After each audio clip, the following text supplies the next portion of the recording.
Chloe here. I'm here to talk about the lesson five, the growth mindset, and the multiple theories of intelligence, that project, and kind of talk about which ways that I went about it and why I chose to do that. So, the project that I did was to create a board game for your students. Um, I'm not a teacher yet, but I've obviously been a student in the past, and actually, board games, I made quite a lot of those as a student. There were also times in the class where the teacher would make board games for us. And that was just always something I remember. I mean, it's fun, you get to get in a little group with your fellow students and you get to play a game.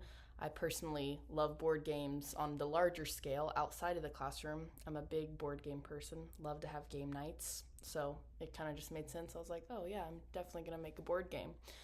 Um, and also, just in school, it's like the projects that I remember as a student, as the projects I remember the most are always the ones where it's like we kind of had to create something, whether that be like a little book or a song or a board game. Those were the ones that really like stick with me. Um, I've been out of high school for a few years now, but even not even too long ago, one of my friends, she just sent me a picture of like this little booklet that we had to make, and we made drawings for it, and it's like she kept it after all those years. And it was about some science class, but I was just like, I remember what that was, and I was like, oh yeah, it's like I always know that specific scientific term, and I don't really remember much else. But it's like we made that book. When you make something, you tend to remember it better. So I made a board game for my students. It was basically, I'm not an artist, and my printer gave out on me, so I drew the board game by hand, which I would not actually draw the board game by hand. Hopefully in the future I will have access to printers and things where I can make a better looking board game, but I thought it was okay. So I drew the board game, and each spot you landed on, there's a number, and then there's a question that corresponds with that number. So if you're on spot number one, you answer question number one, and you can only advance if you get the question right. And then there's an answer key that comes with it as well.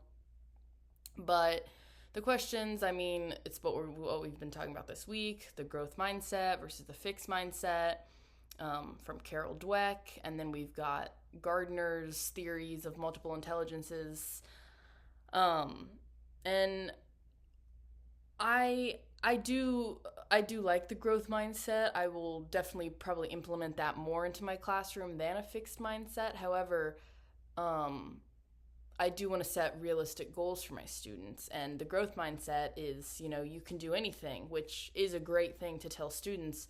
But however, you know, you can't do anything. You can try your hardest to learn. You can study in math all you can, but that doesn't mean necessarily you're going to be like, a rocket scientist. It's just, you have to keep the goals realistic. So that's really the only part about the growth mindset that I don't really agree with. Everything else I think is great. The language that you use in a growth mindset is really important. They talk about,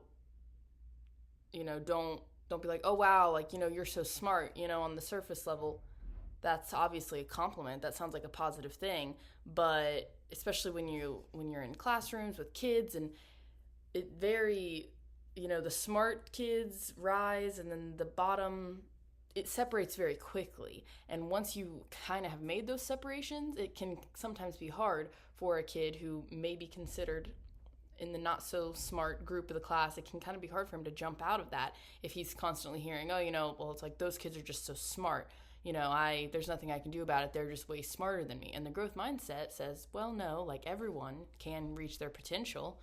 And it talks about celebrating mistakes. And, every time you make a mistake, that's not necessarily a bad thing. That's just something that you now get to learn, which I agree with. I think that's a great mindset to have. You got the answer wrong. Well, that's okay. Here's the right answer, and now you know why, and then you do learn. Because yeah, just getting answers wrong, that obviously doesn't teach you anything. But when you realize the right answer and you realize how to get there. And it talks about, prioritizing the process rather than the result, because the process is what kids are going to take out into the real world. And even just like in terms of the board game, I think board games are actually, that does kind of transfer into the real world. You learn how to have sportsmanship, you learn how to lose, you learn how to play well with others. Like, even though, yes, it's a board game and ultimately it is a game, you are playing with others for the rest of your life. You're playing with others in the workforce, in every version of life outside of school. So I do like the idea of having a fun game where students can get together. In terms of the theories that I resonate the most with of the intelligence theories, linguistic and interpersonal, which actually go very hand in hand with a board game. Linguistic being, language, analyzing that, decoding that, and interpersonal is, assessing the moods and vibes around you of others. And that literally is playing a board game. When you are playing a board game, you're playing with others. You're learning the vibe. You're learning in that situation, in that environment. And so those are the two that resonate with me. And then I obviously chose to do a board game. But also, Gardner says everyone has different theories of intelligence that they resonate the most with. And so even though that those two are mine that I probably resonate the most with, I want my classroom to be open to cater to all types of those intelligences, because you never know what different intelligences that your students will most resonate with.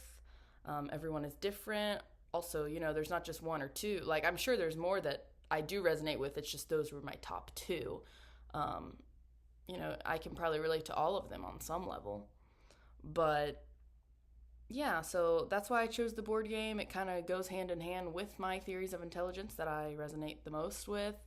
Also, I love board games, and, I think it's really important if you can, make learning fun and make it, obviously they still need to be learning while they're playing this game, but, there's the sense of, the competitiveness, the healthy competitiveness, losing your turn. If you get the question wrong, you don't advance. So you want to get those questions right. And, the banter, that's all very important. And it just kind of goes back to John Dewey's school is a socialization. That's what school's for. So, not everything is sitting at the desk writing down the answers just, one-on-one. It's fun to bounce back and forth off of your classmates. It's fun to even create your own board game. I think that kind of depends, obviously, what grade level I'm teaching, whether I would be the one to create the board game for them or if they would create it. I've done both. Being a student, I've had board games given to me by teachers. I've had teachers put us into groups and you make your own board game. And of course, that opens up the door for being more creative and, being entrepreneurial. My boyfriend actually creates board games. That's his job. He quit his 9 to 5 and they're in Target, they're in Walmart, they're doing really well. And so I love board games. I'm a huge board game person, so it kind of just made sense that I would choose this. And it's great, board games, they bring people together. They on a larger scale, it's like, family, like how I talked about in my reflection, how I was playing a board game with one of my classmates and he had never played a board game before. And just looking back now, I'm just like, oh my goodness, I used to have board game nights with my family, you get you around the table, get you talking about each other's days. You end up talking more and learning more than just what is in the game in front of you. It's about the environment around you. And yeah, so I think that also can relate in the classroom. You get kids talking, you get kids, branching out, maybe talking to kids that they wouldn't normally talk to. If you put them in a specific group, try to get kids to make friends elsewhere. So obviously it's about the learning, but also it's about the socialization. And I think board games are great for that. And I found this project fun. I really enjoyed it. So thank you.